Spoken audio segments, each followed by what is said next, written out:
શ્રી સંગમેશ્વર મહાદેવ મંદિર અદલાપુરા ખાતે બાપી મહારાજની આગેવાનીમાં ગાયત્રી મહાયજ્ઞ તેમજ કુંવારિકા પૂજન અને કન્યા ભોજનનો કાર્યક્રમ રાખવામાં આવ્યો હતો। વડોદરા શહેરથી ડભોઈ જવાના માર્ગે આવેલા ભીલાપુરથી આગળ અદલાપુરા ખાતે આવેલા દેવ અને ઢાઢર નદીના સંગમ તટે પૌરાણિક શ્રી સંગમેશ્વર મહાદેવ મંદિર પરિસરમાં સૌ પ્રથમવાર બાપી મહારાજની આગેવાનીમાં ગાયત્રી પરિવારના મીનાક્ષીબેન તથા હર્ષભાઈ દ્વારા 90 કુંવારી કન્યાઓ તથા અન્ય બહેનો સાથે કુલ 108 કન્યાઓ અને બહેનો દ્વારા ગાયત્રી મહાયજ્ઞનું આયોજન કરવામાં આવ્યું હતું।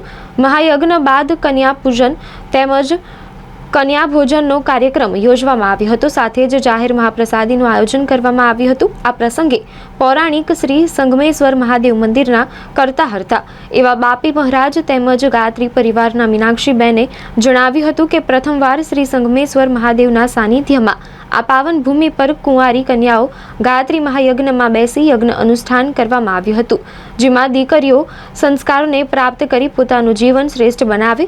માં ગાયત્રીની કૃપા હંમેશા સૌ ઉપર બની રહે, જગતનું કલ્યાણ થાય, વિશ્વ શાંતિ અને કલ્યાણની સદભાવના આવે તે માટે આ મહાયજ્ઞનું આયોજન કરવામાં આવ્યું હતું। આ ગાયત્રી મહાયજ્ઞમાં દૂર દૂરથી અન્ય ભક્તો પણ મોટી સંખ્યામાં આ પ્રસંગે પધાર્યા હતા। અહીં કુંવારિકાઓના પૂજન અને ભોજનનો કાર્યક્રમ યોજવામાં આવ્યો હતો, જેમાં વેપારી વિજયભાઈ વર્મા, દેવી સહાય અગ્રવાલ સહિતના અન્ય આગેવાનો દ્વારા ભોજન પ્રસાદી મહાપ્રસાદનું આયોજન કરવામાં આવ્યું હતું। અત્રે ઉલ્લેખનીય છે કે શ્રી સંગમેશ્વર મહાદેવ મંદિર ગ્રુપ દ્વારા બાપી મહારાજની આગેવાનીમાં શ્રાવણમાં 2 વાર કાવડ યાત્રા, દરેક પૂનમ અમાસ પૂર્વે યજ્ઞ અનુષ્ઠાન, મહાપ્રસાદનું આયોજન, શિવરાત્રી મહાપર્વે ભાંગ ફળહાર પ્રસાદીનું ભવ્ય આયોજન કરવામાં આવે છે। સાથે જ પાવાગઢ, નારેશ્વર સહિતના ધાર્મિક સ્થળોએ વિશ્વ શાંતિ, માનવ કલ્યાણ માટે યજ્ઞ અનુષ્ઠાન, મહાપ્રસાદનું આયોજન કરવામાં આવે છે। તદુપરાંત કોઈપણ પ્રકારની કુદરતી આફતો સમયે પણ શ્રી સંગમેશ્વર મહાદેવ મંદિર પરિવાર દ્વારા બાપી મહારાજની આગેવાનીમાં ભોજન, પાણી, દવાઓ, કપડાં વગેરેની સેવાઓ પૂરી પાડવામાં આવે છે। અહીં ગુજરાત, મહારાષ્ટ્ર, પંજાબ, રાજસ્થાન, ઉત્તર પ્રદેશ અને મધ્યપ્રદેશથી ભક્તો પૌરાણિક શ્રી સંગમેશ્વર મહાદેવના દર્શન કરવા આવે છે। ओम नमः शिवाय। ये कार्यक्रम जो है ये गायत्री महायज्ञ रखा था और ये हमारे धाम का पहला पर्व है और इस पर्व में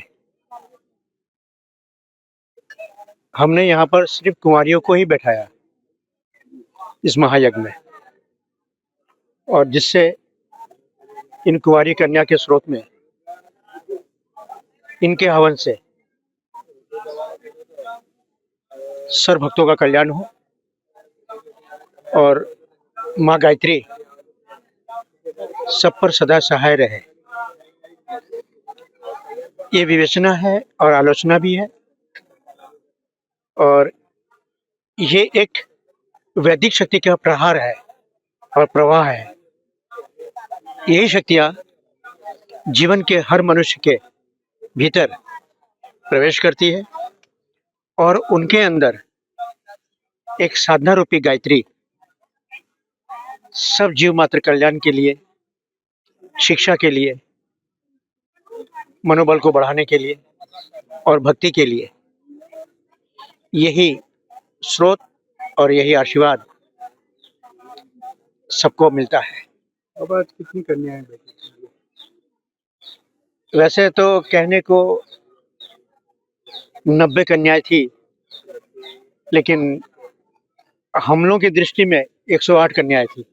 साधक प्रवक्ता मीनाक्षी बेन द्वारा उनके ही आश्रित में ये यज्ञ समापन हो पाया और उनके साथ आने वाले जो भी है उनके प्रहार से सबको शुभाशीष मिला और ये आयोजन प्रथम पहली बार हुआ है। आशा करते हैं हर साल हो। आज संगेश्वर महादेवना सानिध्यमां 11 कोणे महायज्ञ संपन्न थयो। कुंवारी दीकरीओने बेसाडवामां आवी, एना द्वारा यज्ञ कार्य संपन्न थयो। बेन प्रथम बार कुंवारी कन्याओ आज यज्ञमां बैठा छे, शुं कहेवानुं? बस आ दीकरीओ आवी रीते यज्ञनी अंदर बेसीने संस्कारोने प्राप्त करे अने पोतानुं जीवन खूब श्रेष्ठ बनावे, ए विचारोने पोताना जीवनमां स्थापित करे અને ભગવાનની કૃપાને પ્રાપ્ત કરે એ ઉદ્દેશ્ય સાથે દીકરીઓને બેસાડીને એને સમજાવવામાં આવી. કોના દ્વારા કાર્યક્રમ કરવામાં આવ્યો? સંગેશ્વર મહાદેવ ના જે સેવા બજાવી રહ્યા છે બાપી બાબા. બાપી બાબાના માધ્યમ દ્વારા અહીંયા કાર્યક્રમ રાખવામાં આવ્યો. અદ્ભુત અને દિવ્ય વાતાવરણ છે. સાક્ષાત મહાદેવની શક્તિ, માધ્ય શક્તિની એ કૃપા એ અહીંયા સ્થાપિત છે એવો અહેસાસ થાય છે અને વાતાવરણ ખૂબ દિવ્ય છે.